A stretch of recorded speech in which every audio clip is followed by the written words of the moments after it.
do it if that's okay. Sounds perfect to me. I'll let it go this time. Thanks, Gord.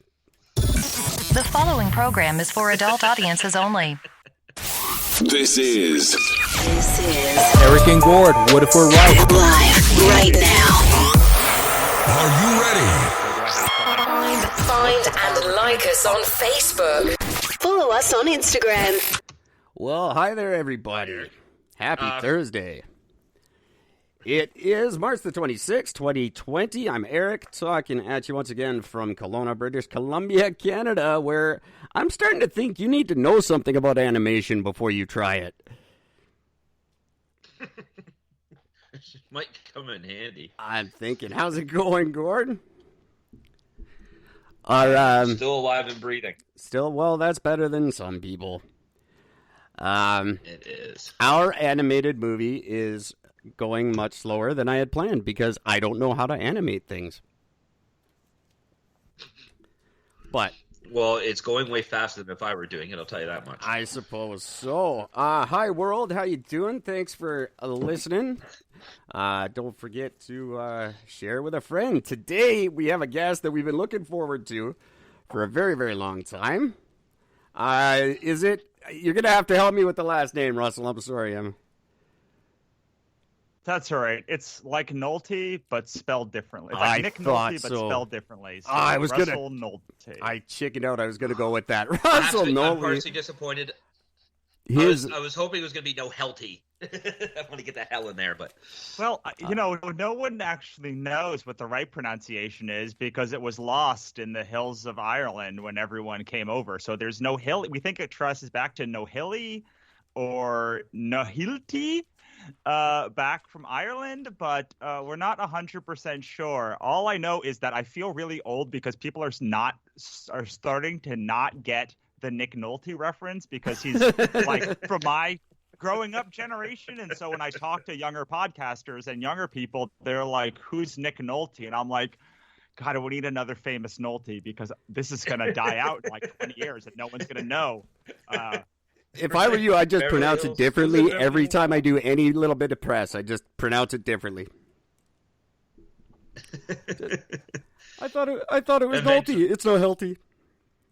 It's not. So obviously, everybody, his reputation precedes him. Why don't you tell our listeners who don't know who you are? I'm sure there must be one or two of them. Who you are? Sure. My name's Russell Nolte. I'm a USA Today best-selling author. I'm the publisher at Wannabe Press, the editor of the Cthulhu is Hard to Spell monster anthology series, and the writer of a whole bunch of books, along with the host of the Complete Creative podcast, and that is also a training academy and blog, and we do a whole bunch of other stuff on there, too. And it is a very, very cool website. I was on the website this morning just looking around, and it is it's really helpful and easy to understand. What is it about your story that makes you be so inclined to help others? Well, when I started doing this about 15 years ago, nobody was there to help anybody, really. It was very hard to find information, and everybody kind of kept their secrets guarded. And so when I started doing it, I promised that I would not be like that. I found a couple of sort of online mentors in people like Jim Zub, who, even though I hadn't talked to him back then, I would read his blog, and he would talk about the bad times and the struggles as much as the successes, and he would break down what a success actually meant. So he did a book called Skull Kickers for Image, and he would show how his book was not in profit for like multiple issues, and he would show everything, like the whole back and forth of what was going on, and I found that so helpful in understanding that I wasn't broken and that I wasn't bad or I wasn't stupid for not getting it immediately, because it's just kind of impossible to get it immediately. And I think we live in a society, especially now, where there's just there's so much glitz and glamour and the best parts of us that people who are having a bad time or having struggles, they sort of feel really, really, really bad about themselves because they see everyone at their highest. And I wanted to show, not that I don't talk about the good times on the blog. This blog's not a bummer. It's just like very accurate to what it means to live a creative life. So I try and break down everything, good, bad. I try to break down what a big success really means, what a big failure really means, what pivoting means. And I'm hoping that by the time my career is over, if nothing else, it will be a fairly unbroken streak of what it means to lead a creative life. And and sorry, and on top of that, just I would go to shows and because I make a lot of my money, well, I did at live conventions, and I would just get hundreds, probably thousands of people over the years asking me how I did it and how I performed certain things, and it just became the most natural thing for me to I would talk to them for a long time at my table, and they would I like to talk quite a bit, and so they would leave kind of wide-eyed and like I had just blown a leaf blower in their face. So I decided to start listing all of this stuff. So instead of them having to remember what was in some conversation they had with me 2 years ago, they could just reference it easily. And it was easier for me. It's easier for them. And then it all grew from there. That's awesome. So I find, especially for writers, it's still kind of difficult to. There's no one-stop shop you can go as a writer and just get all the resources you need and the answers you need. I like to pretend I'm a bit of a writer honestly, myself. And it's different stuff for nonfiction and fiction. It's kind of a mess all over the internet, and it's really easy to be down on yourself because I don't think any writer ever is confident. I'm not sure anyone gets to that point. Maybe Stephen King at one point was a little bit, but I think for the most part, most writers think they suck. Well, I think that's partially because when you're creating something from nothing, there's always the chance that it will be bad. So Yeah. I look at the last 2 seasons of Game of Thrones as the perfect example. You know, even when you're 6 seasons in or 7 seasons in and you're the best show on television, you can destroy it in 6 episodes. And you're always on a knife's edge when it comes to any creativity, whether that's music or writing or podcasting, where at any moment you could break the formula that makes it successful. And on top of that, you're always growing. So you want to keep pushing the boundaries of what you can do, but the audience has an expectation of what they expect from you. So even when you are a big name writer, you have or artist of any type, you want to explore, and your audience tends to want more of the same. So it's this balance of how do I maintain my creative integrity while I can grow, while I can also support the audience that I have. It's a real tightrope walk, and I don't know. I don't know that many people that get it right, even half the time. The problem, one thing that really happened with the podcast, we were really high up on the Apple charts for a split second. And now that's all I want. I want to figure out how we did it and just get back to it. I'm just constantly chasing that monkey, and it's never going to, it's just like drugs. It's never going to be the same the second time, but we're trying. No, I'll tell you a story. We are currently in the middle of a Kickstarter, which is ending today, for what has ended up being our second most successful book of all time. It had over 739 backers and over $31,000 raised.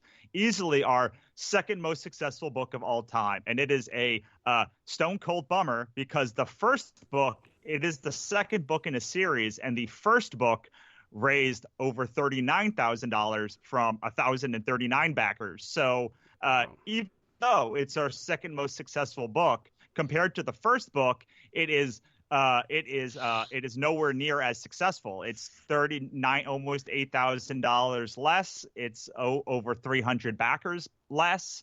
And I'll be honest, like it's hard for me to stomach that, something we put so much effort into, and something that I think is better than the first book, just because of the talent involved and the skill level increasing of the editors, and me bringing on more editors to help the process, I think is a better product, but it's doing worse. But I try to remember that a couple of things. The first is it is our second most popular book of all time at launch. Like it's still raised over $30,000, and literally anybody would really, really love to have a Kickstarter comic that raises over $30,000. So I try to remember that. And yeah, and but once you hit a number, it's very human to want to make that the expectation and not the reach, and that's because you can't think every time you do something incredible is amazing, because you would just like gasp yourself into unconsciousness every day as you level up. That's the story of my life. That's just how I get up in the morning. Yeah, but the second thing that's really important is to remember that your success is not equated to your self-worth, and it really is really hard, and it's really the work of a lifetime to try and decouple the product itself and the success of it from how you view yourself.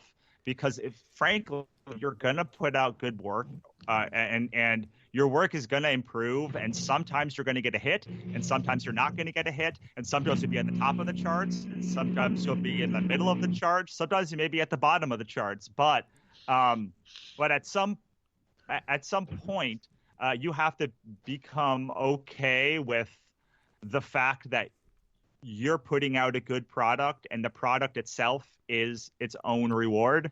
And then anything that happens above that is gravy. That's not to say that you can't like try and do the marketing and all of that other stuff.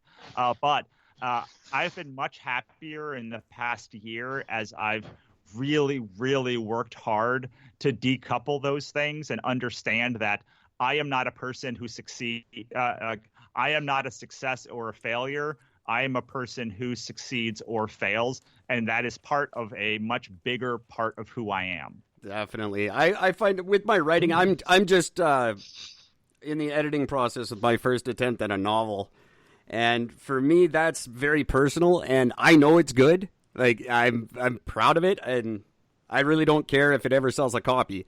I just think it's great. My ego is all attached to this podcast. That's where I get all the ego from. But writing, that's my own thing, and if it's I do it because I love it, and whatever comes of it, I could really care less. I do want to see my name on a shelf, though. I just love to walk into like Barnes and Noble and just see a big cardboard cutout of me.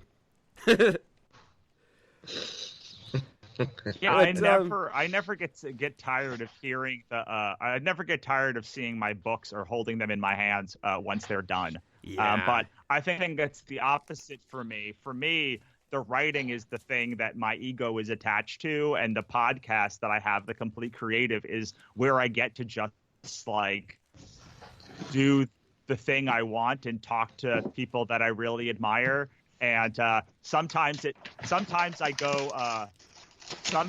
I have my show gets a lot of downloads. A lot of times it doesn't get a lot of downloads, and that's okay, because I have become okay with the fact that some things or everything really should be done to the best of its ability. But even Disney, 9 out of 10 movies that they release are bombs. Like That's Universal true. had like bomb after bomb after bomb after bomb, and these are the best people at content creation in the world working at these companies, putting hundreds of millions of dollars into production, and like even they're failing spectacularly more times than they succeed. If I could give any advice to any podcaster who might possibly be listening, it's don't pay attention to the numbers. Don't go down that rabbit hole, because it'll drive you insane. They make no sense. we've been I agree with that. We've been knocking on Joe Rogan's door, and we've been at the bottom of the list so many times that I just gave up on it. I do it and I have fun, and I hope people listen. And if not, then you're just talking to me and Gord, but that's kind of cool. I did want to ask, just because I'm curious as a writer. Are you? I'm very much sit down with a pen and go and see where it's going. Like, I start with a very loose premise. Do you have a really good idea of what you're writing before you write it? Or do you, or for me, I have a bullet point outline of every 1,000 words. So every 1,000 words of what I write, I sort of have a loose idea of what is going to happen.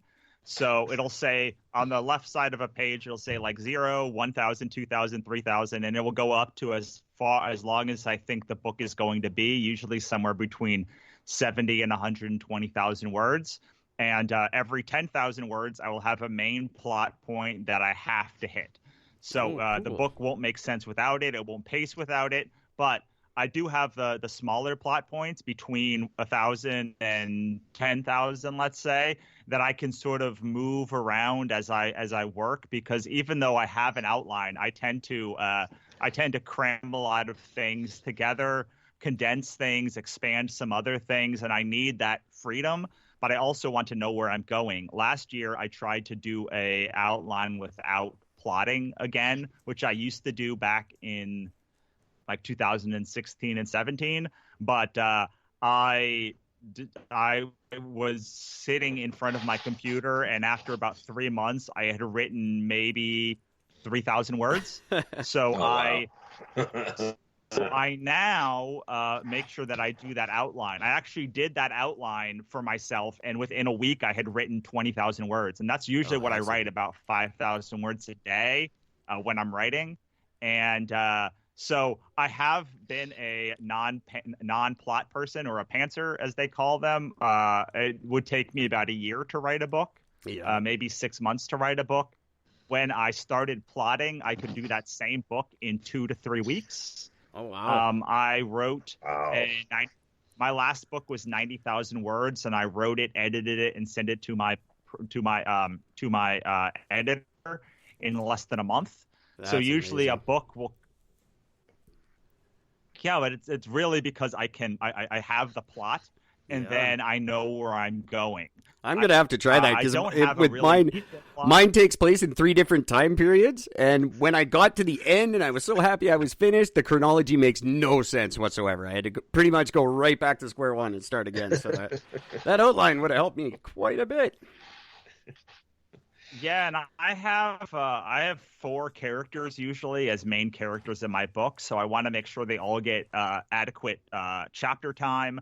I want to make sure their plots make sense, that they are driving forward to the end, and I want to make sure that that the things that I'm seeding at the beginning of the book pay off towards the end of the book. I know Neil Gaiman says that the second draft is just making the first draft make sense, and make people think that you were that you knew what you were doing all along. But I like to at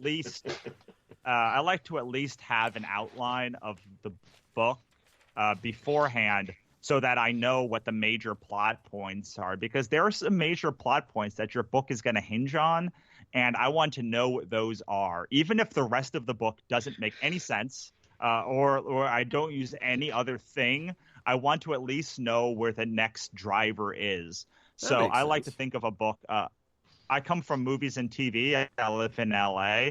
So I think of it as a sequence. So every roughly 10 minutes of a movie is a sequence. And so there's there's rising action, there's falling action, there's climaxes. There's something that is driving the plot forward to that end of that sequence.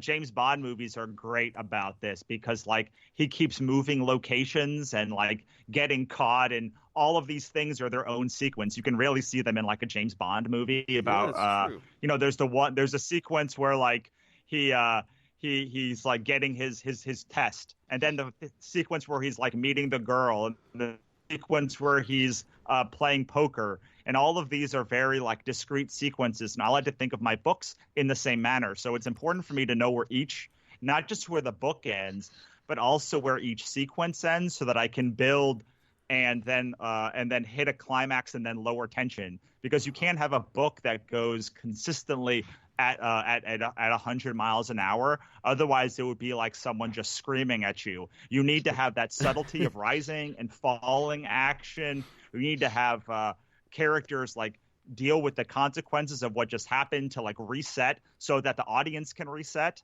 the reader can reset, and then start again, building ever so slowly towards the major climax of the book. Absolutely. I noticed you. I forget where I read it. Put ever that much thought into anything. I forget where I read it, but you had cited somewhere I was reading about you. You had cited Douglas Adams as a major influence of yours. I think the Hitchhiker's Guide. I was just telling Gord off the air there that it's the first book I ever read that made me laugh out loud. Like I'd never experienced that before. But he's a great example of what you just said. Like that whole book, it's up and down the whole time, and it's a great read. I recommend anyone who's watched the movie and not read the book, you're missing out completely. Absolutely, but the thing about him is, so he writes absurdism, right? But his plots are very tight, and he has these very discrete sequences, which allows him to play. And I've always thought, a lot of writers or people in general think that like having structure is going to hinder creativity, but I find that having a solid structure actually improves creativity, because if people know where they're going, at least have an idea of where they're going, they're much more likely to follow the story and the tangents and the humor that you want to add in there.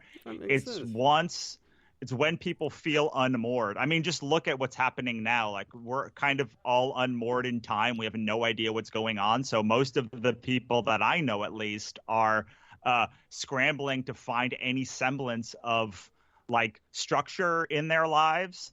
And it's the same with your readers, is your readers are looking for structure. And if you don't give them some structure to hold on to, then they'll be scrambling to find anything in the text. But if you ground them with what's going to happen, and they know where they're going, you can have a lot more freedom with how to get there. That makes perfect sense. You mentioned just a minute ago that you never get tired of having your book in your hand.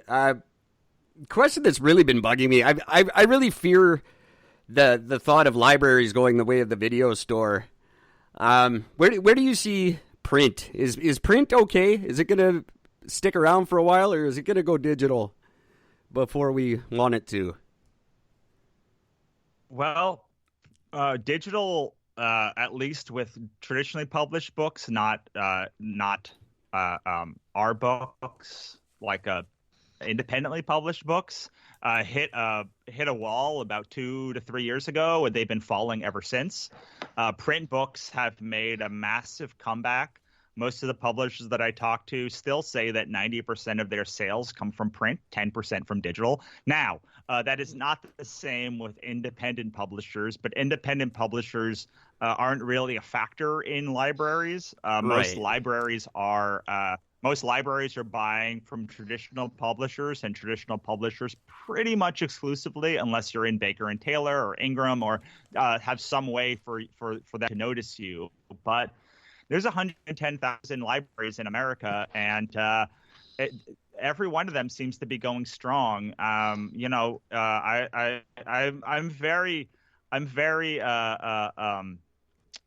feel very buoyed by what I learned about the Great Depression, where even in the Great Depression, they lost 0 libraries. And I think that libraries are the one place in a town often where you don't go with a expectation of buying anything.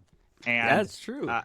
They perform a service above just books. They also have community areas. They also have live readings. They also have computers. Some people, it's their only computer that they have, so it's how they get to job interviews, how they apply to jobs. Libraries serve a vital function to community that's much more than just books, although we tend to think of them as books. And as libraries become more of a community organizing center, then they'll become even more intrinsically linked to here in Vancouver. They opened up. I was just going to say, here in Vancouver, they've opened recording studios. Just little booths. So if you're a podcaster or if you're just like a guy who's got a song he wants to record, it's just free recording time. And it's a full-on studio. Yeah. It's very, very cool. Yeah, in LA, my local library has a 3D maker space, so you can go in and do 3D printing. Wow. I mean, they can be really cool spaces, but from all accounts, most millennial and Gen Z people are buying books like books. They're not buying ebooks as much. So, and I see that at shows. I do most of my stuff at live conventions, but even when I look online at this last Kickstarter we're launching, somewhere between 60 and 70% of the people have bought the print book, even though it's 4 times more expensive than the digital book. And is that the same with the I've noticed well, maybe I'm just haven't been paying attention the last 10 years or so, but it seems to me that the literary community as a whole has kind of really started to accept graphic novels as part of the library experience, part of the literary experience. Do you find it's a better reception now than you got when you started? Are they more? I hate to say credible, but it's. It's definitely more credible, especially for kids, because Raina Telgemeier and a whole bunch of others have come onto the scene to help buoy graphic novels. And there's been studies that show that graphic novels are a great way to bring children into the learning experience. Also, a lot of dyslexic and people with learning disabilities learn better from graphic novels than they actually do from print books. There you go, There's Gord. also studies that show that it's funny that you mentioned that, because when I was in high school, I had a buddy of mine who tried to get me into some graphic novels, Spawn being one of the first early ones I remember. I just, the only comics I had read as a kid were Archie, so getting into a graphic novel was almost intimidating for me, because I was more focused on the pictures than actually getting into the story. So it almost backfired against me, because my buddy basically said the same thing. He goes, well, you don't do well in school. Try reading one of these, see what you think. I'm just like, the fucking art is awesome.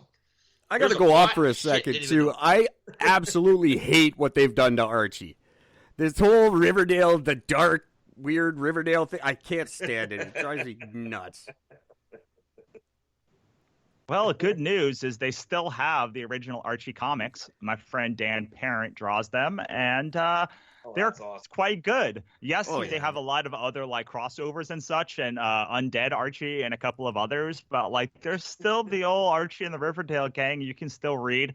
I recommend, if you do want to try comics, though, Gord, you read a book called Understanding Comics by Scott McCloud. It got my wife into comics. It teaches you how to read comics. Comics have a very high barrier to entry, actually, because of the way that the words and the pictures work together to tell a story. A lot of people either only read the words or only look at the pictures, but it really is the molding of both of those two things together that makes a graphic novel. So Scott McCloud's Understanding Comics is what I recommend to everybody. It literally changed my wife's perception of comics. I tried to get her into comics for years, and it was the the deciding factor that allowed her to appreciate comics in a way that made her love them. I have to ask, this is probably going to bore the crap out of people, but I have to ask just a couple of nerdy technical questions. For as far as just the basic comic, is there a software out there that's any good at all for putting together a comic? I mean, yeah, there's a lot. So let's assume you are an artist. There's obviously Photoshop, but there's also Clip Studio, also called Manga Studio. I do like on Clip the iPad. Studio, There's but... Procreate. Okay. If you are and also there's if you're for lettering, there's you want to do vector, so you are going to be looking at Illustrator or a similar program. That can read vector files. Then there's InDesign, and that's one I haven't tried. And the one for InDesign, and then there's one for Adobe too. There's no, it is Adobe InDesign. There's Quark. Quark is another one that you could use to do layouts. But frankly, when I get books back from my artist, I just use Adobe Acrobat Pro to put them together and order them and paginate them.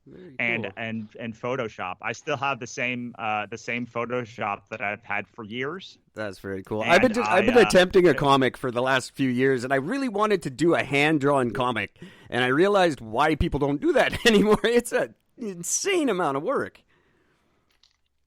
And it's just it's ridiculously time-consuming.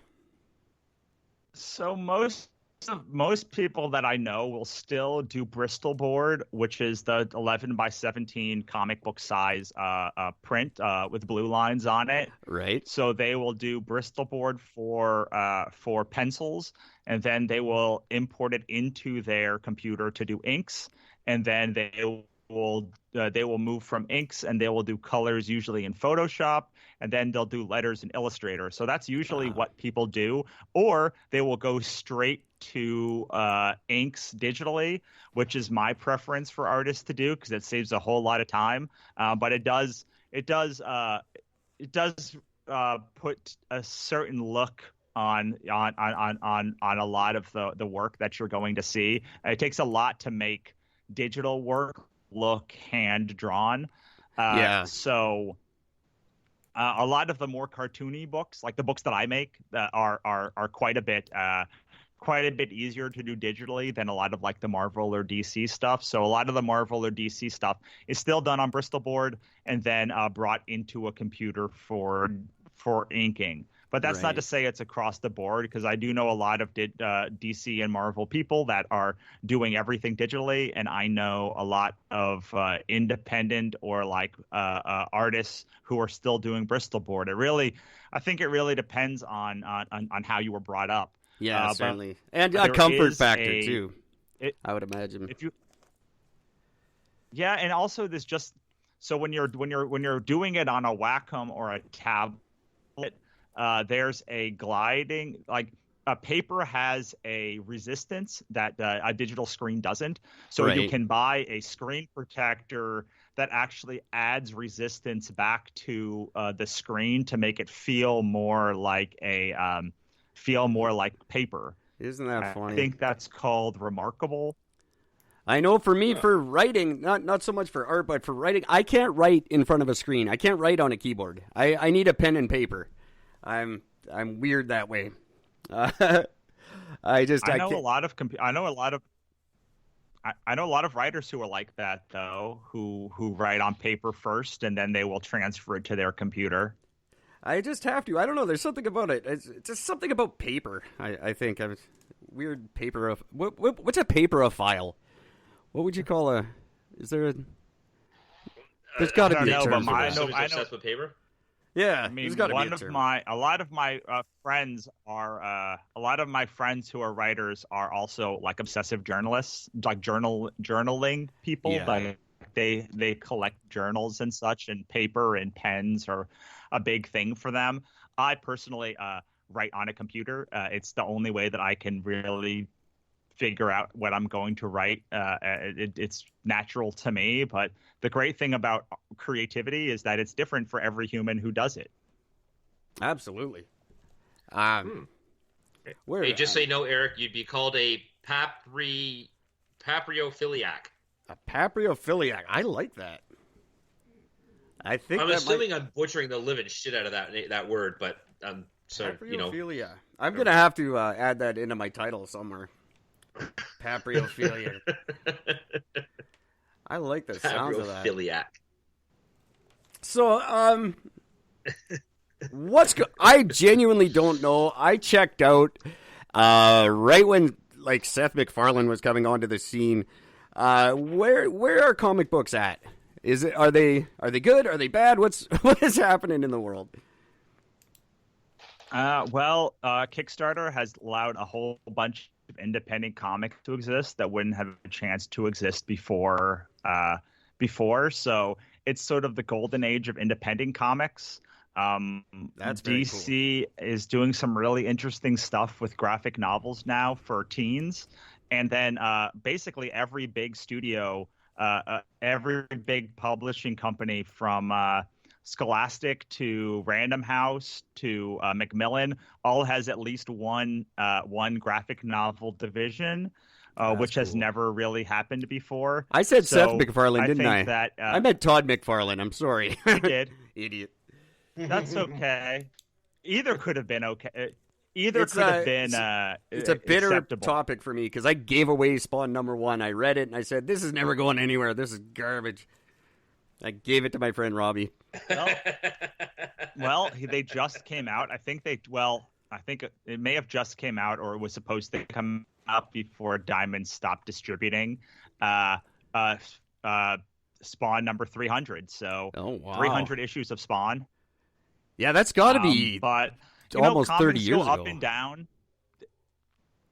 Yeah, I would imagine you're talking about as far as like storylines go up and down, right? So, and I think the way society kind of goes and fads go, I think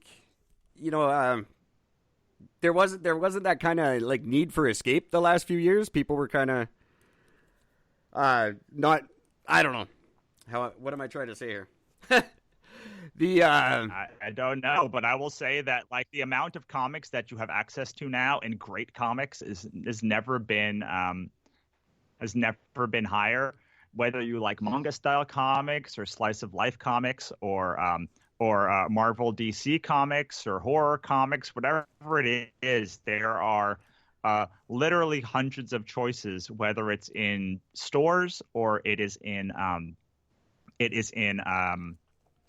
Kickstarter, or it's going to Webtoon, which is huge, or Tapas, which is huge, to find webcomics, or Hiveworks, or there's so many options depending on what you like. You could subscribe to a Patreon. There's just so many ways to find comics. So in your opinion, are they quality, or is it like podcasting where there's are they quality, or is it like podcasting where there's 800,000 that aren't worth checking out, and there's the other 100,000 are good? But I think it really depends on the style of what you're looking for. There's a ton of good comics. There's a ton of bad comics.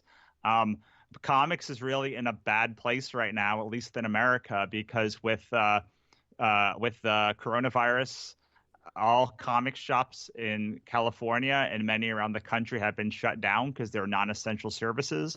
Our distributor for comics, Diamond Distributors, has stopped shipping new comics starting next week. So most comic book stores are only available, making books available by mail order. You can't even go and get like you can't even go and get a delivery for comics. So if you are interested in getting into, if you are in America and you're interested in getting into comics, then I highly recommend to reach out to your local comic book shop and see what they can do to give you some back issues that you may that may interest you. They have a ton of time to go through and show you exactly what you should what's good and what fits your taste, because the thing that's great about comics now is that there's things for all sorts of tastes. So if you like Archie comics, there's hundreds of different kinds of comics that are like Archie. If you like Spawn, there's tons of comics like Spawn. If you like Barbarella, there's tons of books like Barbarella. If you like Lady Death, hey, there's still Lady Death. Like, who would have thought there'd still be Lady Death almost 30 years after Lady Death came onto the scene? I am a huge fan of Chew. Chew is, I think, one of the greatest. I don't know if that's a comic. It's kind of a, I guess, more comic than graphic novel, but it's absolutely brilliant. Oh yeah, Chew is amazing. Rob Galuri and John Layman are amazing, and that book is one of my favorites as well. It's another one that has a very tight structure of knowing what the mission is, but they take all sorts of twists and turns. That's a great one to start out with. I really love that one as well. Is it a viable career option now, do you think, for young kids, for people coming up? Is there still a chance to make a living at it?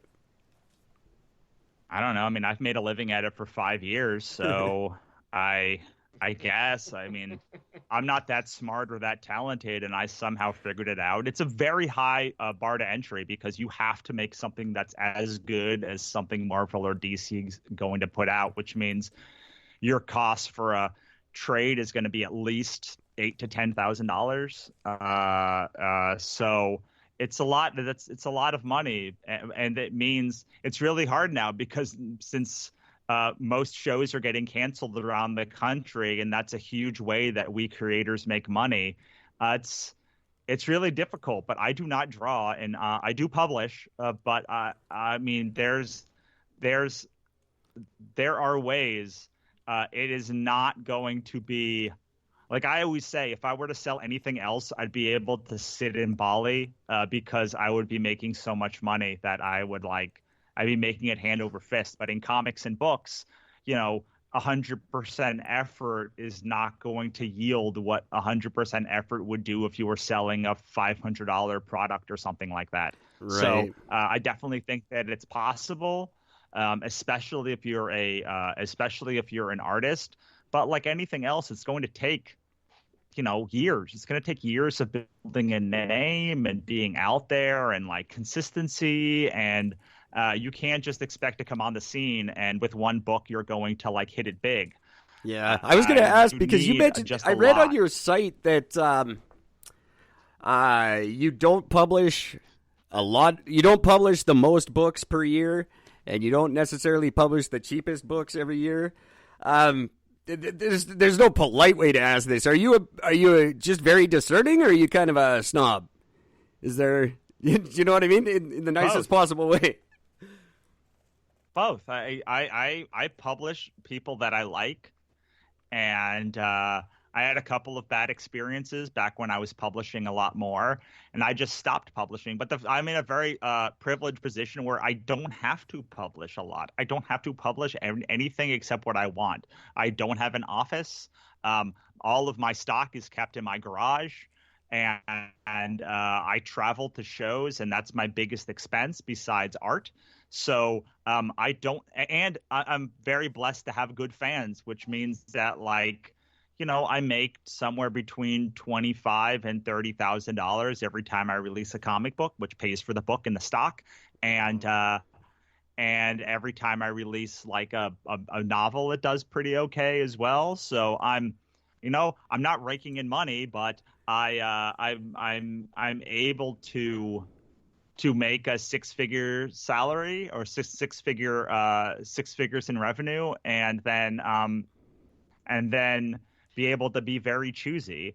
And frankly, I'm cool. Nepotistic I'm very nepotistic. Like, I want to work with people I want to work with. Like, this job is way too hard to work with people just because I think they're going to be a hit. They have to be someone that I really, really, really, really, really believe in. And those projects don't come along very often. And I'm very privileged to be able to produce my own stuff. Like I produce most of the books that we release are my own, except for the anthologies. And then I can release these anthologies that are full of really cool artists, and I can test them out and see whose work really resonates with people, who they respond to, who I respond to, who I want to work with more, and then start developing things with them. I've got things developing with 3 or 4 of the artists who've been in our anthologies, but these things take a while. But luckily, again, I'm in a position where I can produce my weird little books for my fandom, and they up until now have been very, very kind, and I love them dearly for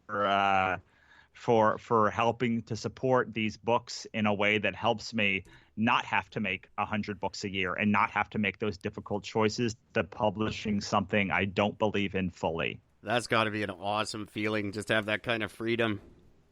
Do you have a project, like your dream project, if you could just take a year or 5 years, whatever it takes, and just write something? Do you have one of those that's kind of your brass ring? Well, I already do that. That's the nice thing about this company is literally any whim that I want to pursue, I can pretty much pursue as long as it's in the interest of my fans and they are supportive of it. So right now I have kind of 4 things that I work on. The first is the Cthulhu is Hard to Spell anthology series, it's really our monster anthology series. The last 2 have been Cthulhu and Lovecraft related, but it's really just a monster anthology series. Thank you so much. And so that's one little bucket of stuff that I put into. That's sort of my dream artists. I get to work with all of them. Luckily, my dream artists are mostly indies and a lot of them obscure, so I don't have to go and go and try and hunt down Todd McFarlane to be in a book. I can just make my little weird books in my little weird place, and it's been working for me. The second thing is I have a book called Ichabod Jones Monster Hunter, which is our graphic novel series, and that's about a mental patient who escapes from a mental asylum and becomes a monster hunter during the apocalypse, but doesn't know if he's killing monsters, humans, or it's on his head the whole time. So it just finished. Hugely volume 2 popular here in Vancouver, by the way. Yeah. Oh, it's huge. Yay, that's nice. I do love my Canadian fans. I wish it was just a little bit cheaper to ship stuff up there. Yeah, that's something I think we're going to have to work on. Anything up here. Well, yeah, it's tough, especially because we're doing these Kickstarters and shipping just doubled basically in the last 3 months. Since from September to now, it doubled. The shipping has doubled to Canada and to internationally. So stuff that used to cost me $20 now costs me $50 to ship the same exact place, to the same address that I've been shipping for years. That's it, Gord. You're not getting any more shirts. Yeah, that's it. I'm on my own now. So the just went up. What's the story then? Is there a story? Oh, sorry. Give me 1 sec, Gord. Let me just ask this one quick. I'll turn it over to you. Sorry, yeah. I'm totally geeking out here. Is there one story that hasn't been told by anyone yet that exists that needs to be told in either a novel or a graphic novel or comic book? Is there a story out there that no one's... I've been working... Sorry, go ahead. I've been working for 2 years on a book series called The Obsidian Spindle Saga, which is about a girl who falls into a diabetic coma, wakes up in a place called Dreamrealm, which is sort of like Lovecraft's Dreamlands, and she has to get to a place called the Obsidian Spindle, which is the most powerful object in this dream world before she dies in the real world. And it's full of public domain characters like Oz and the Wicked Witch and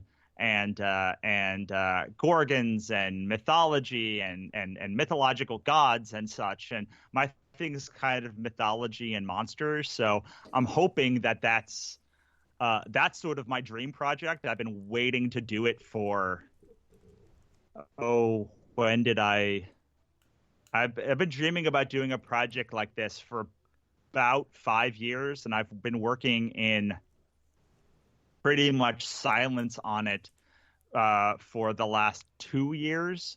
I finished the first book last year, and my wife and editor and proofreader all think it's the best book I've ever done. And I just finished book 2 and 3. It's coming, so those are coming from my editor hopefully in the next couple of days, so I can start working on rewrites, and then I'm going to be writing book 4. And then once book 4 is done, that's when I'm going to start releasing that series. So, I mean, can there be too many books about mythology and fairy tales? I don't think so. Well, of course not. That's just I'm sure there's something. They can go on forever. I mean, James Dio made a career out of it. Do you? Yeah, I mean, So, one question I gotta ask: do you ever surprise yourself when you're writing?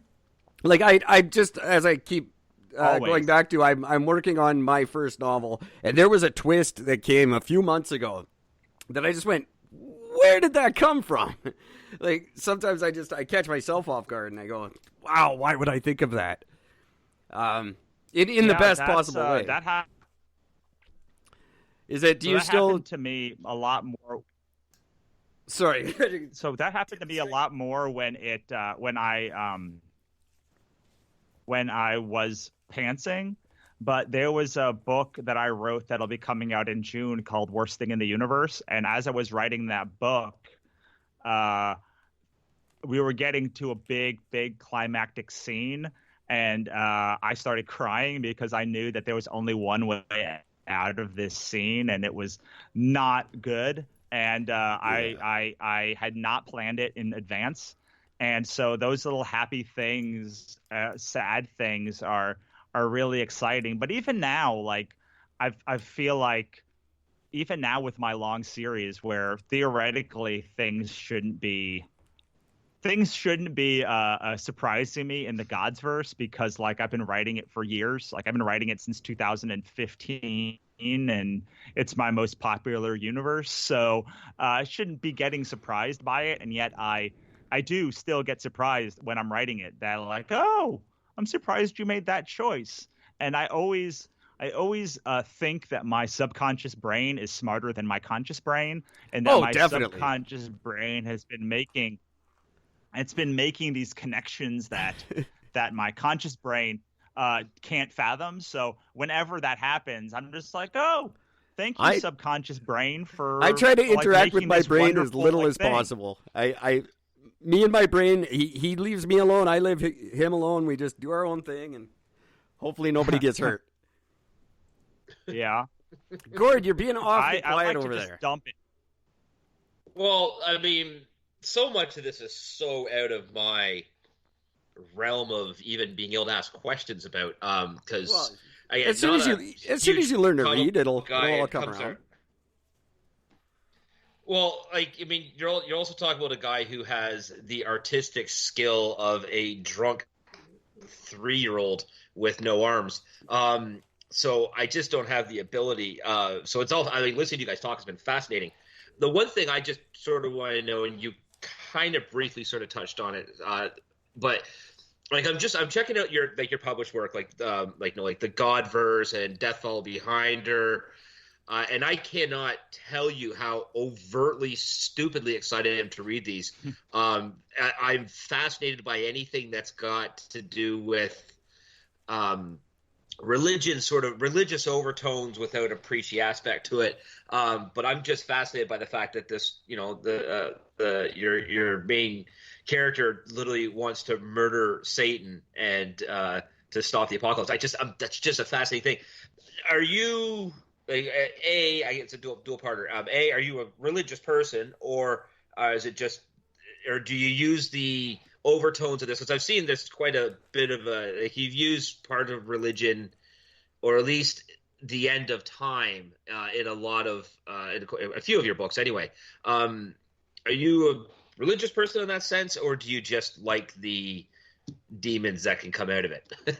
I feel like most of my career and life has been about trying to reconcile my Catholic upbringing So I'm a lapsed Catholic. I still wear a cross, but not a crucifix cross. So a Christian cross, not a Catholic cross. But almost everything that I've done since I've left, since I got confirmed, was about figuring out how to live with the fact that there's a flaw in Catholicism that I don't know how to. I personally can't rectify, and that is this idea that God is all-knowing, all-powerful, and all good. Like, exactly. I can square any two of those, but I can't square the circle for all three of them. Like, he could be all good and all-knowing, but like a dick. He could be all good and all-powerful, but not all-knowing. He can be all good and all-knowing, but not all-powerful. But like, I just can't imagine looking at the world that like he would have let it get this far if like all three of those things were true. That's what we call the epistemological juxtaposition.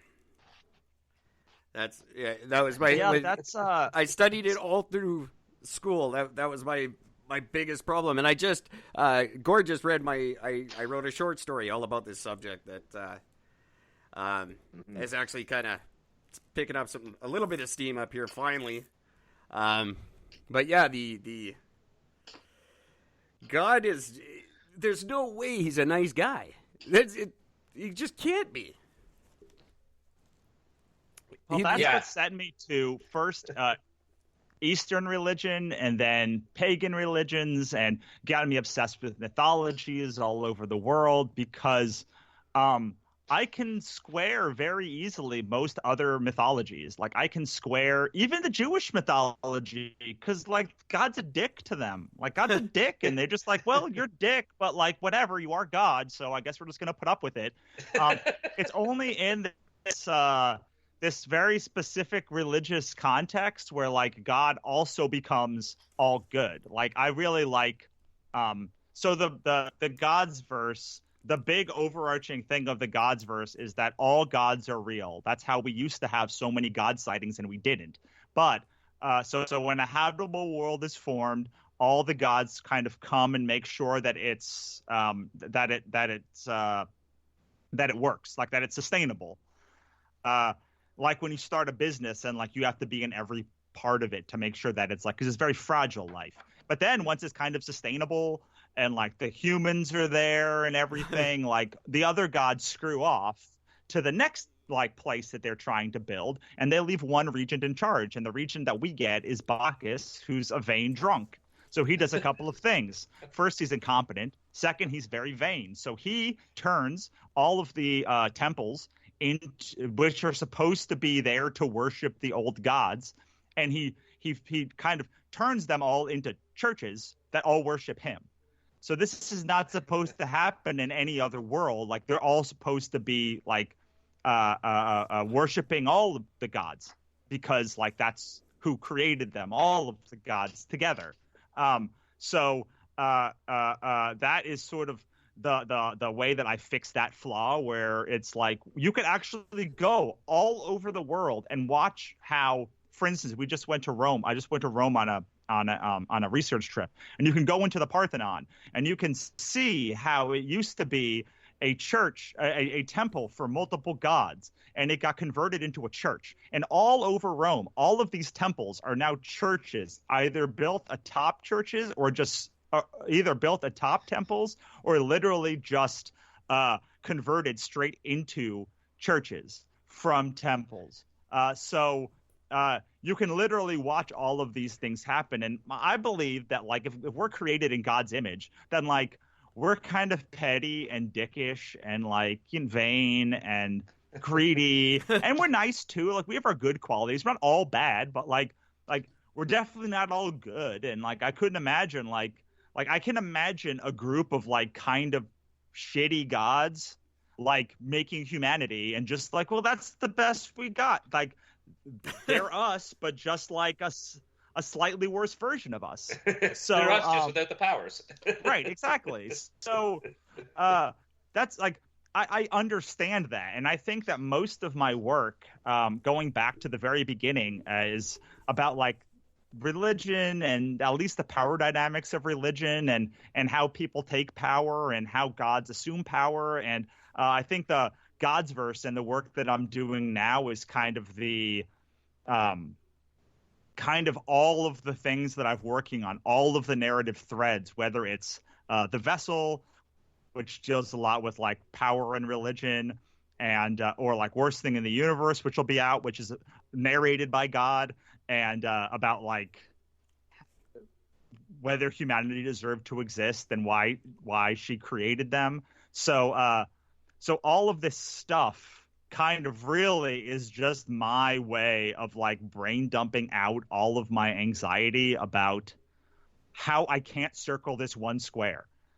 Like, I just can't do it. I don't understand how he can be all three people. And I've heard literally hundreds of people stop me in the streets or stop me at my table and try and explain this to me. The way I tried to explain it in the short story that I just showed Gord was that it's beyond explanation.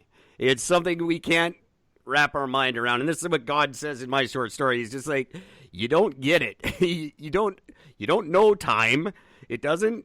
Time isn't based upon whatever you came up with on your little planet. And I can't explain it to you in any way that will make your puny brain understand it. So you just got to deal with it. Yeah, so that's why I really like Lovecraft's work and responded to it. I don't really find him that compelling a horror author. He's fine. He's fine. He's good. He's got his moments. But I really love this mythology because his mythology works on this orange-blue morality line, which is basically like a morality line that you literally can't understand as a human. And you just like they have their own stuff going on. They got their own morality going on there, and like you don't have to understand it, and you can't understand it, except that Catholicism is all about understanding it. Like they say they have an answer. Like they say there's an answer. Like Greek, Roman, Norse, Egyptian. Most Eastern religions, they never claim to have an answer. They don't claim to have the answer. They just are there. They're just like, hey, the gods, we know there are gods. They kind of suck, or they got their own stuff going on. But like it's specific to Western religions, and specifically the big, Christianity for the main one is the one I studied throughout my life. If Catholicism made any sense, the Vatican they wouldn't claim exist, to have right? an answer, right? But like if they just didn't claim to have an answer, like I don't think that like even Judaism claims to have an answer. They're just trying to get through this whole thing with like as best as they can. Granted, I'm not Jewish. I know I've studied enough of it, but like I'm probably butchering it.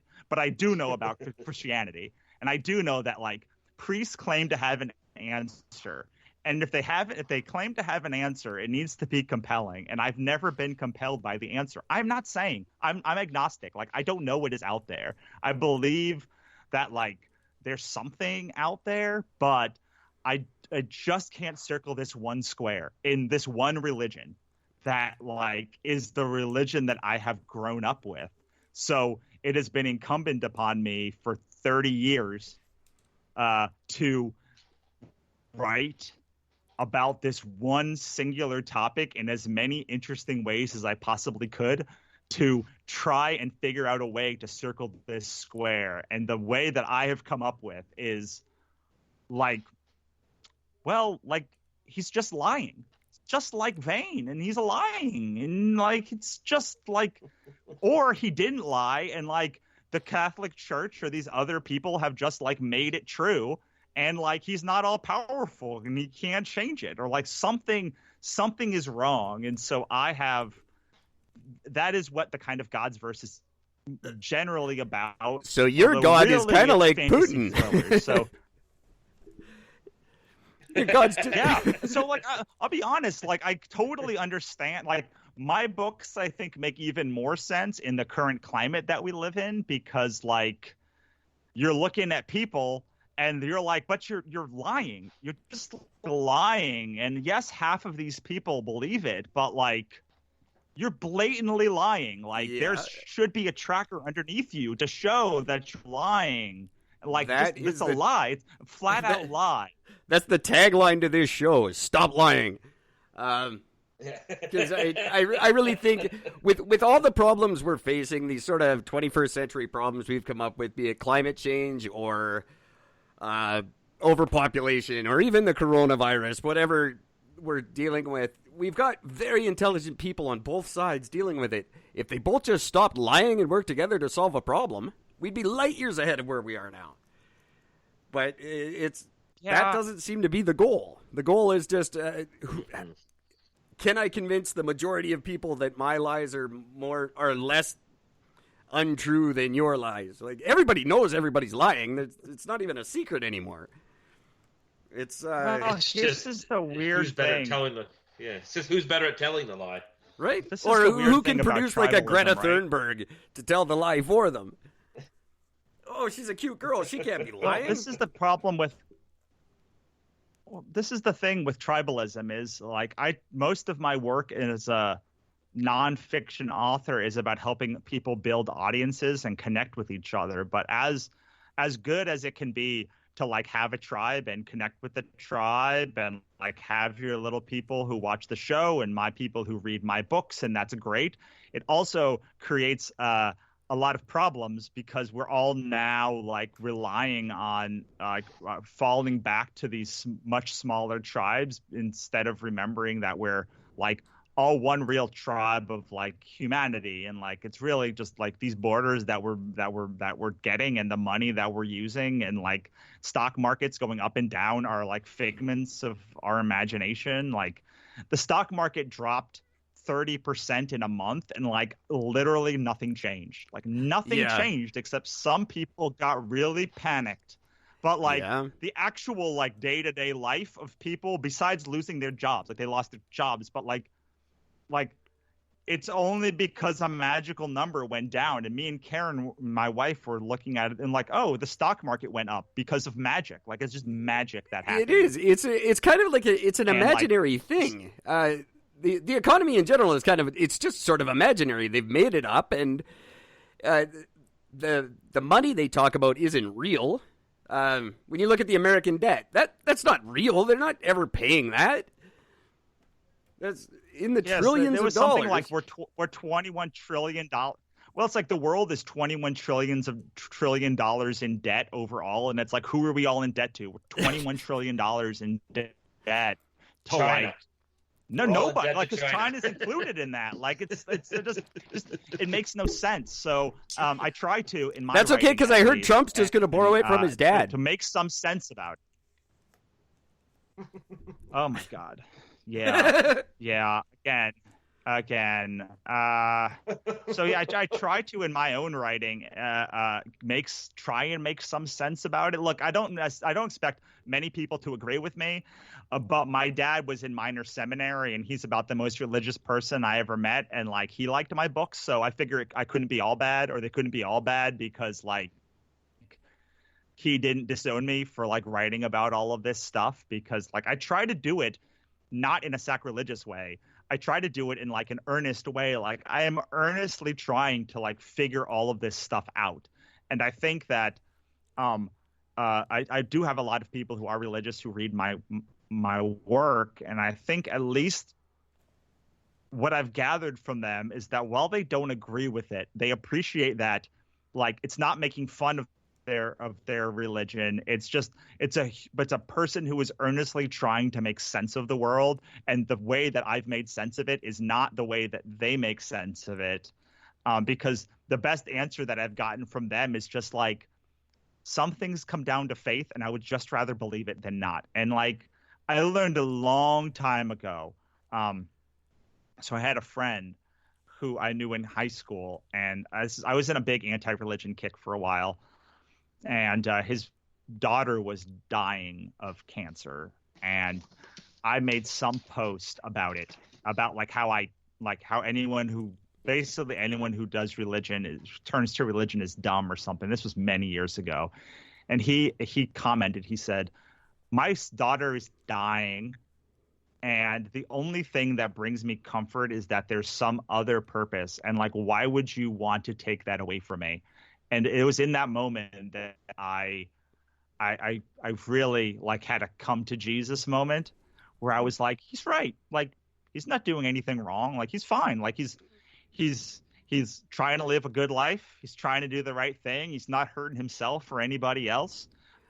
So like, yeah. So now my philosophy is like, anything you can do to get through the day that doesn't hurt yourself or others is fine. It's fine. Like, do it. Like, in the last few years, I've become really intolerant of my atheist friends. I've realized they're far more preachy than any religious person I've ever hung out with. When someone comes up and says Merry Christmas at Christmas time, and then, well, actually, I'm atheist, and let me spend 20 minutes explaining to you why that matters. It's like, just shut up. Get on with your life. It's really, life's too short to worry about. Let's face it, Christ doesn't have anything to do with Christmas anymore anyway, so what difference does it make? It's all about buying gifts. It's true, but I find, I'm starting to realize something I didn't know is that a lot of religious people have a great sense of humor, and they don't have a problem making fun of themselves, which is fantastic. I went to Salt Lake City last year for a show, and Salt Lake City is the home of the Mormon people. Like it's like where their headquarters is. My books are like, I don't think they're anti-religion, but they're definitely not pro-religion. So I went there, and I was very nervous. Because my friends had gone there and done well, but like, they don't have books where like God's a vain drunk, and like that's not the point of the literal whole book. There was not a whole book about like God questioning whether he made a mistake creating humanity, and it's told from his point of view. Oh, he's got to think that. At some point, he's got to be like, what the hell did I do? These guys are retarded. Why did I? So I was very nervous, and I found the people in Salt Lake City to be very tolerant and like very funny and very willing to have an open discussion about religion and like our place in it. And they would often buy my books, despite the fact that they would say, I would be like, but I don't understand why you're buying this book. It's like, well, it's a different opinion, and I'm okay with different opinions. Probably not my opinion, but I want to be open. I'm open to reading other stuff, and I thought that was it was much cooler and more tolerant than I thought, especially because Mormons are known to be quite conservative as a unit. Yeah. So I expected that to be a lot different than what I found. What's been nice about these books is they've actually opened up a lot of interesting conversations and discussions with people, and it's been nice. I didn't know what to expect, and granted, they're not everyone's cup of tea, and it's certainly like not the biggest niche to write into, but I've been very pleased with the response for people that like mythology or like thinking about religion or just like really awesome fantasy books. That's very the novel cool. series.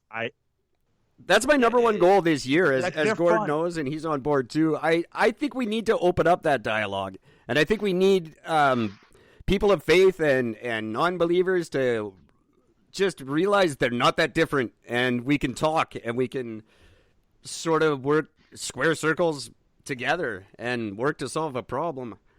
I would really like to see those sort of borders come down and there be a lot more interaction. I'd also like to see us all go very Christian and start killing people again. I think it would be great if we just started wiping out pedophiles.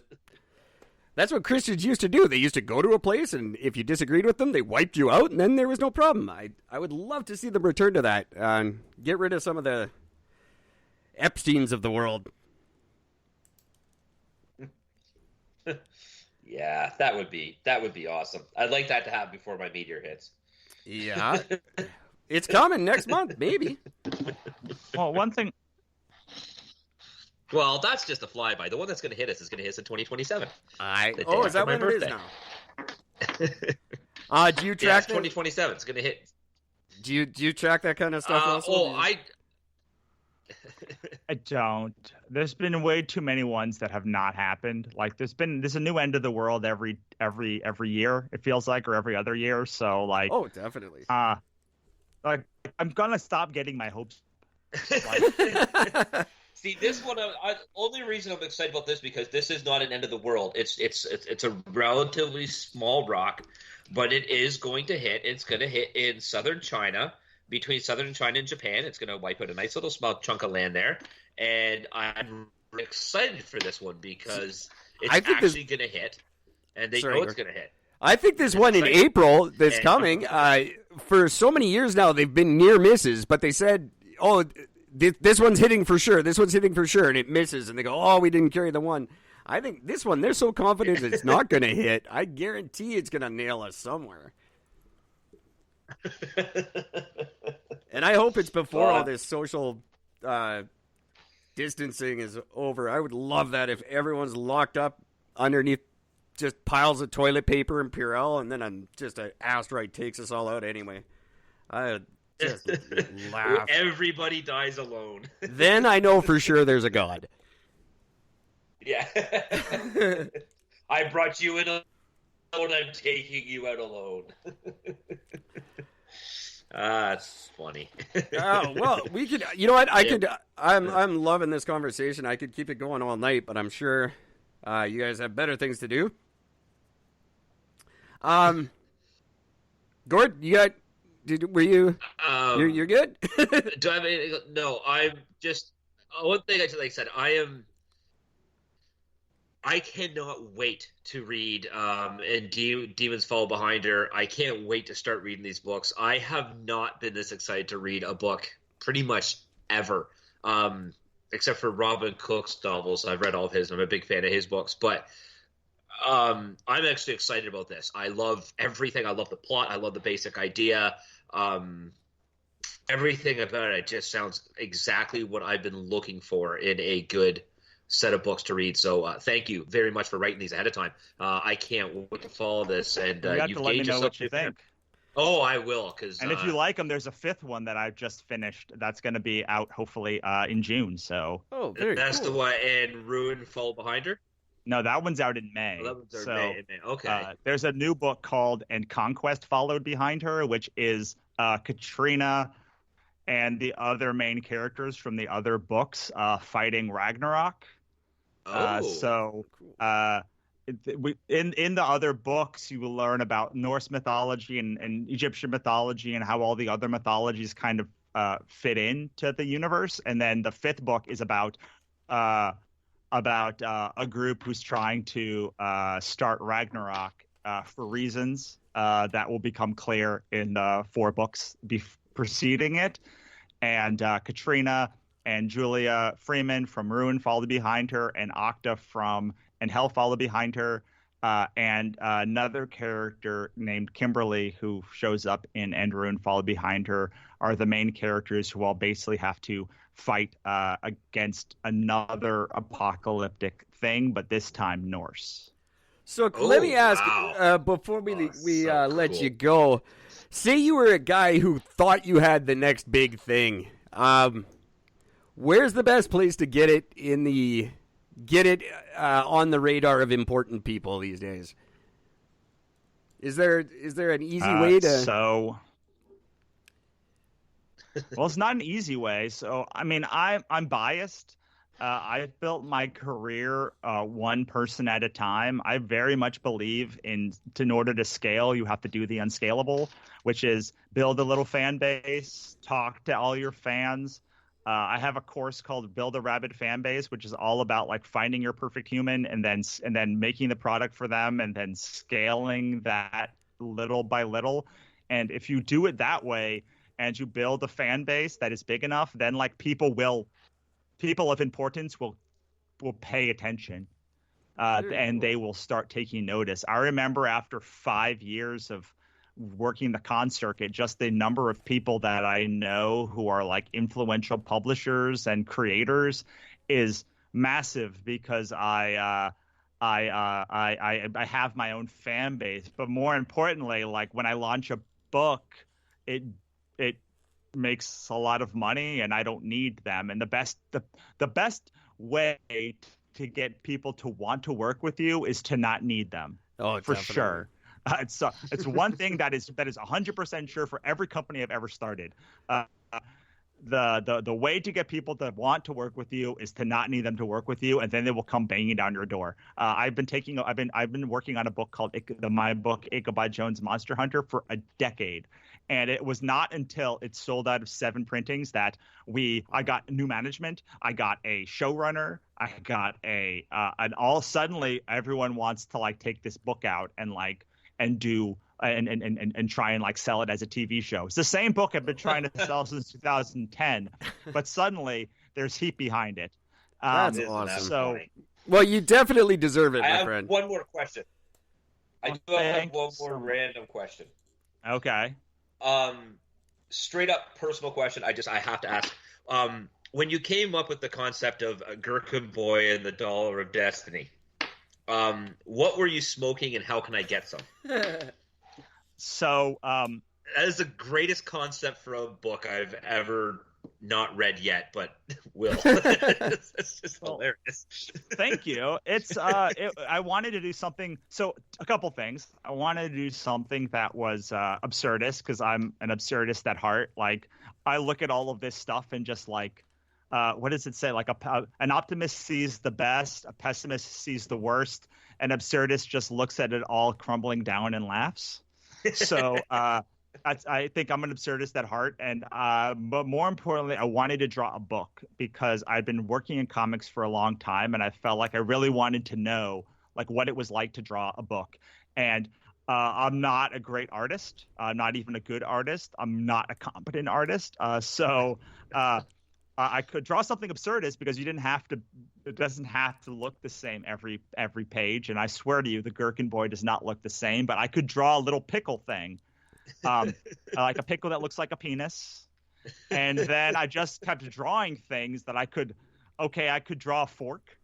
So a fork became like the main character, like a lecherous fork. And then I could draw like a black hole because it's just like a spiral. And then I could draw like a little eyeball person, and so it became an alien, was just like an eyeball, and there was a stick at the end called Stick 'em Up, and it just became like I can draw this. And when you're doing absurdism, it behooves you to be as absurd as humanly possible. Yeah. So the premise is about a pickle who falls into a black hole and it's on an adventure across the universe to get back home. And people have been very maybe not astute, but they've been very quick to point out that sounds a lot like a penis falling into a vagina. And like I was like, I literally didn't think that. But like, whatever, man. Like I that's cool. So I think the other way to go about it is kind of like, I'm this year putting out the worst animated movie ever made, because I don't know what I'm doing, and I'm not an artist either. But I've got people fairly convinced that this is the greatest production that's ever happened, and it's kind of a little bit of the Emperor's New Clothes, but I think it works nowadays. You can. I'm just going to convince people that this is the way animation is supposed to be and get them all to change for me, because I can't do what they do. Yeah, I mean, animation is wonderful, and so is art, because it can be anything. So one thing that I wanted to do was, so there's a thread of artists who don't think that they can sell work because of some reason, and so that book is absolutely like atrociously drawn. It's hilarious, like it's so funny, but it's horribly drawn. But it's sold like several hundred copies, just not like a ton of copies, but it's a lot of copies for a book that is drawn by me. So I can look at anybody ever who says that like their book can't sell or woe is me or whatever, and be like, I don't know, man. Have you ever seen my book Gherkin Boy and the Dollar of Destiny? It has one review that's 2 stars that says, I like all of his other work, but I don't like this. And people, but but some people really love it, and like I think that it's such a weird, quirky book, and I was in a real bad place when I made that book, and I just wanted something to like make me smile, and I promised to put as many weird things in as possible. And the slogan for our company, one of the slogans is "Weird Books for Weird People." And it just does not get any weirder than Gherkin Boy.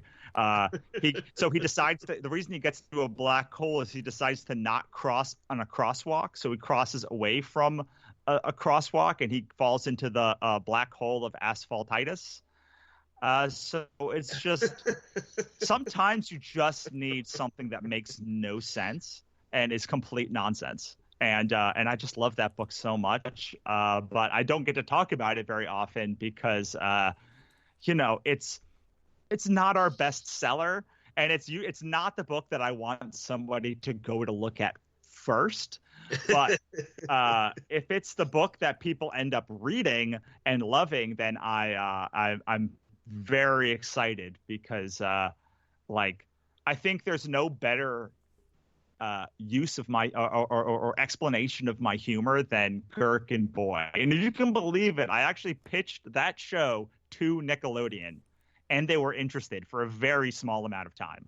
Oh, that doesn't surprise me. I mean, if I had the backing of a network, we would already be on season 5. I'm telling you right now. That's just based off the description. I am so all over the shit out of this. This just sounds hilariously funny. It makes me want to get back into doing drugs again. I guess he does. Sorry, you guys go ahead. Oh no, he is. He goes on the journey to find the dollar of destiny because he wants to smoke drugs. That's why he starts. Sure. So perfect. So I suppose the con season is it just on hold now? Is everything canceled? Everything through, as far as I know, everything through May is canceled. Eric Garcetti has said that that we're going to be. Eric Garcetti is the mayor of Los Angeles, and so he has said that that we are going to be locked inside for 2 more months, so till the end of May. My best projections. Like the best projections of like how short it will be like it will be over in June, but I still can't imagine that that the CDC or WHO will recommend a 50,000 person show to exist for the decided future. I think that we'll get, like China, they're starting. They opened up stuff and they opened up their stores and like they're starting to get back to normal, but like. I don't think they're going to put on a 200,000 person show with like San Diego Comic-Con. Like that would just be cons are like germ central. So to go from whatever the 10 that the CDC is recommending now to like 50,000 seems like it's a big jump. I look forward to getting back and like having all of my friends who work at comic book stores, like be able to get back to work and be able to go eat at a restaurant. I just can't imagine that like you will see San Diego Comic-Con because that's like 200,000 people. That's the part that's really bugging me. I was out earlier today and I was dying for lunch, and there's literally you can't just stop somewhere and have lunch. It was the most annoying thing. Like there's no like a lot of places in the community I'm in aren't even accepting cash because they think that coronavirus is going to be living on the cash, so they're not even taking cash. So it's not even you can't go to a restaurant, but even if I did, I can't pay. It's I really hope it's not very permanent. I think we're going to be longer in this than we like to think. What's that, Gordon? That's one thing I never thought of. Do food trucks, are they even allowed to be open now? I saw a food truck open. I don't know that people would patronize them at the moment. I know, like, everywhere I was today, it was very no contact. It was kind of like leave your money on the counter and back away slowly sort of a situation. So, yeah, I mean, I think that if we are China or South Korea, then you're looking at 8 weeks. If you don't actually, like, up in Canada, they're locking down things. Down here in America, they're not locking down stuff. Like they're like selectively locking down certain cities and areas, but not like the entire country as a whole. So who knows? It might be 8 weeks, it might be 12 weeks, it might be whatever. But I cannot imagine a world where suddenly, like, we open back up and then a month later we're holding huge conventions again. It just doesn't seem safe. So I don't think that there will be a con season this year. I honestly don't think that there will be a con season next year either. I have trouble believing that, like, until there's herd immunity or a vaccine, that tens of thousands of people are going to want to go out of their house to a place and risk getting sick, because many people already get sick at conventions anyway. I also think we're going to see a big. I think we're going to see a big transition. I think from university students going, wait a minute, how come I haven't been doing this online the whole time? And people who didn't work remotely now are going to go, oh, geez, I can work remotely. I'm just going to do that from now on. I think we're going to see a huge shift next year in just isolation because it's convenient and cheap. Like you said, things like with the stock market, it crashes and ordinary people don't notice. I know for me personally, like, the whole social distancing concept, this is about as social as I get. So it's really not having much of an impact on my life. I almost wonder if that's part of the plot, is they're trying to make it a little bit more normal to ease into the world of AI and just online or cloud-based interactions, I guess.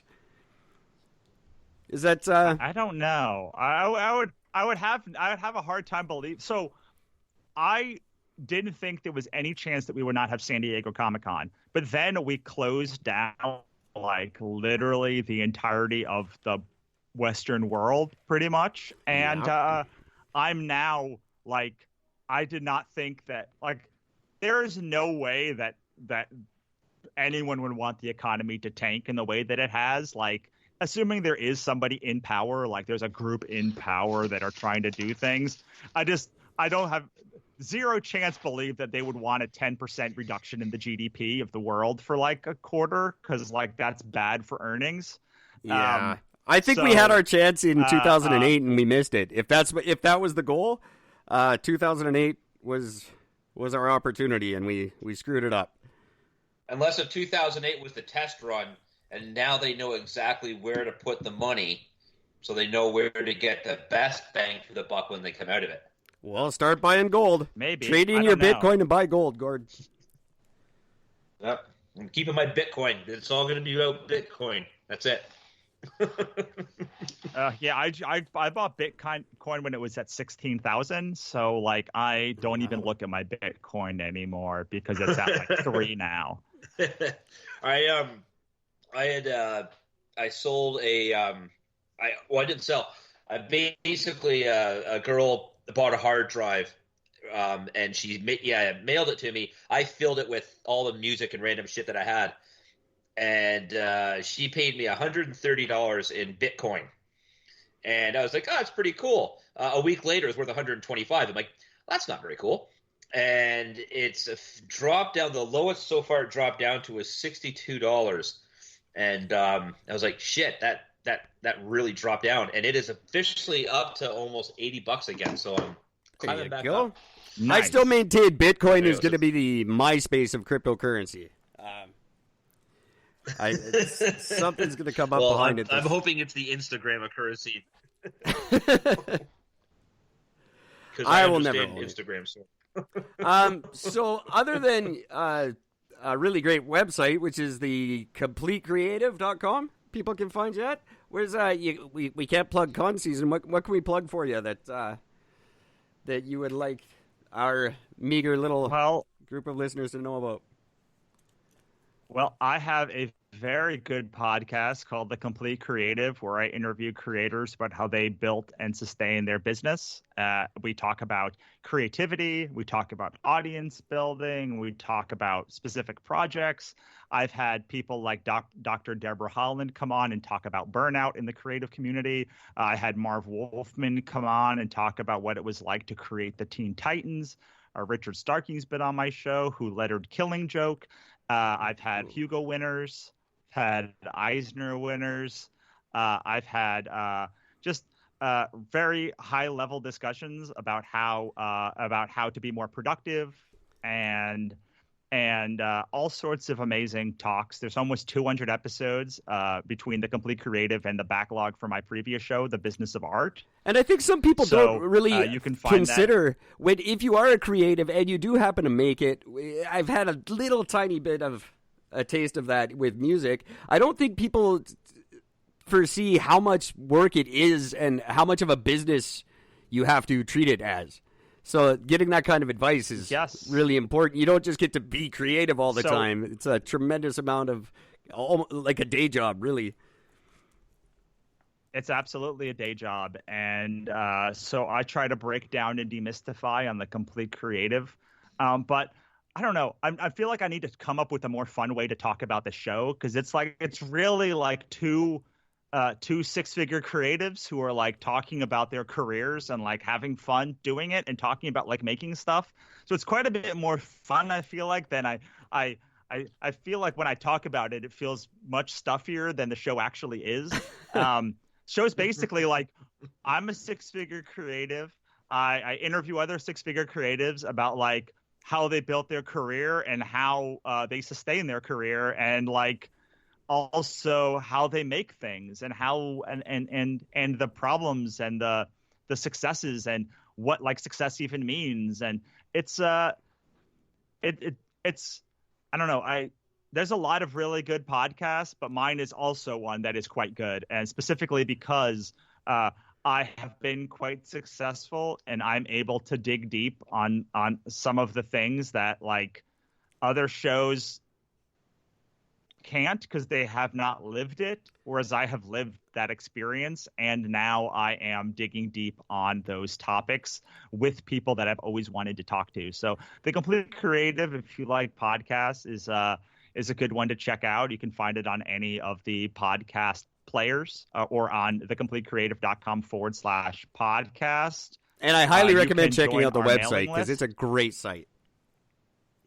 Well, thank you. We just did a massive 10,000 word blog post on how to run a live virtual convention. We just did one, and I literally laid out step by step what tech you need, where to go, how to develop a program, and pretty much everything you need to run your own virtual conference. And you can find that one at thecompletecreative.com/virtual conference. That's what I'm planning one in a couple of weeks, and then one in a month.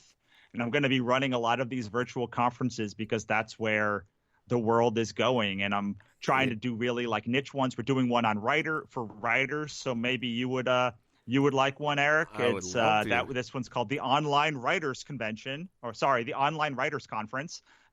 We booked Tim Powers and Kaja Folio, Jody Lanai from Myth Ventures.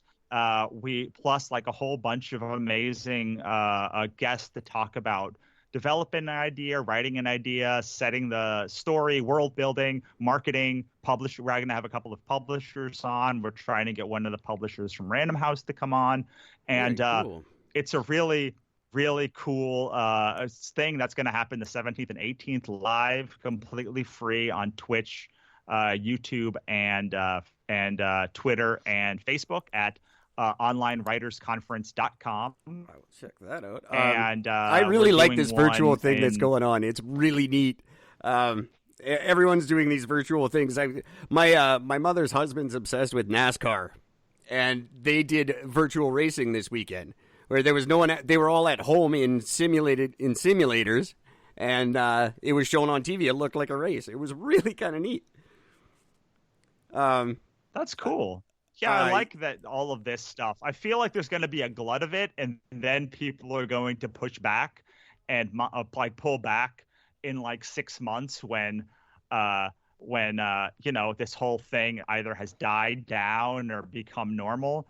And my goal is to have run enough of these conferences by then that I can pick the ones that are really good and just keep running them pretty consistently, at least once a year, because it's actually pretty easy to run a virtual conference. It was much easier than I thought. I mean, granted, I've run a podcast for a long time. I do a lot of video, and I've done a lot of conferences, so it all fit into my wheelhouse. But it was quite a bit. It actually functioned pretty easily, and I'm excited to run more and to have that live interaction with fans. I don't get live interaction that often. And I would think that participation, like attendance, would probably be better than you would expect, just because it's that much easier to attend. Realistically, if I can go to a conference without leaving my room, I'm in heaven. Well, unless you have like 50 options of conferences, and then like it becomes hard. I would say we had about 30 people watching consistently, like literally different 30 people, but throughout the convention for 3 days, over 13 hours with like 2 days of planning. We had a good 30 people watching consistently throughout the whole thing, which, I mean, it's basically a classroom of people. And we probably hit about 150 to 200 people over that weekend, and literally over 2 days of like, we had 2 days to plan it.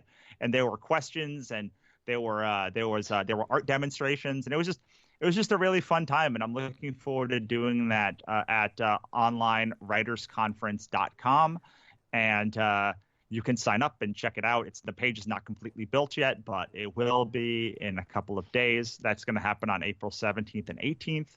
And then if you just want to like check out my books, you can go to russellnolte.com/mail, join our mailing list, and get a couple of free issues of our comic.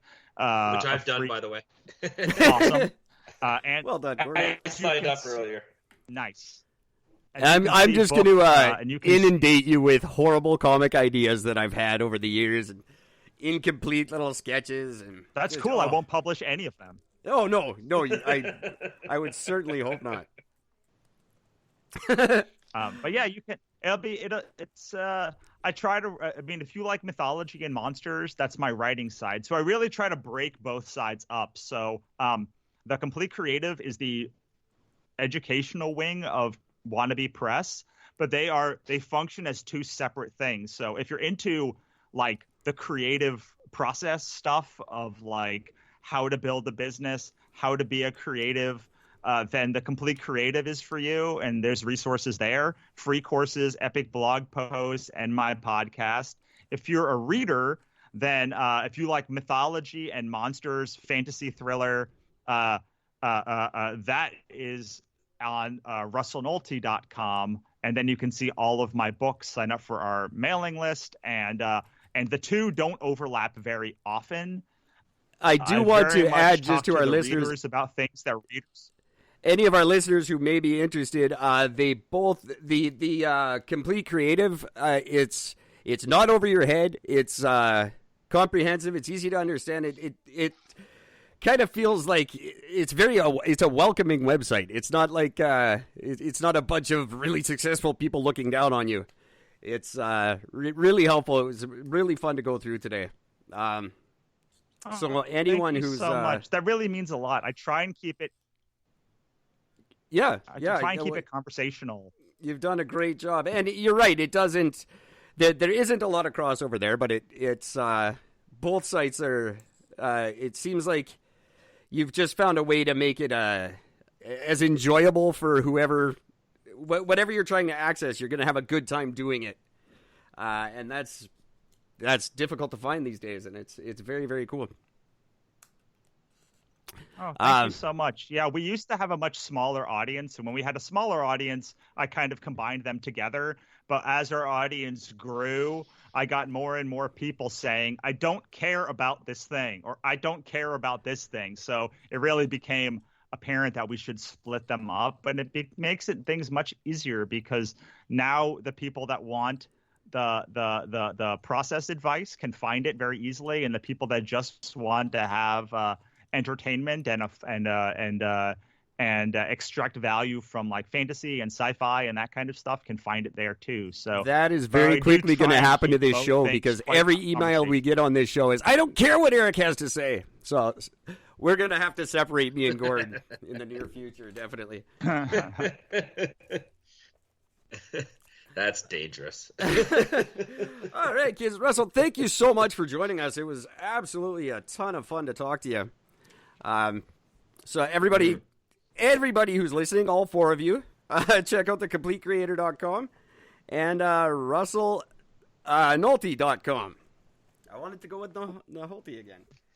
And I will be looking up that. Sorry, the Writers Convention is April 17th and 18th? Yes, April 17th and 18th live. That's one I have to remember for myself. All right, kids. I'm going to say, because I can see Gord literally falling asleep as we talk, so I'm going to put him out of his misery here. Thanks a lot for joining us, everybody. We're gone for the weekend. For the record, Russell, that's got nothing to do with you.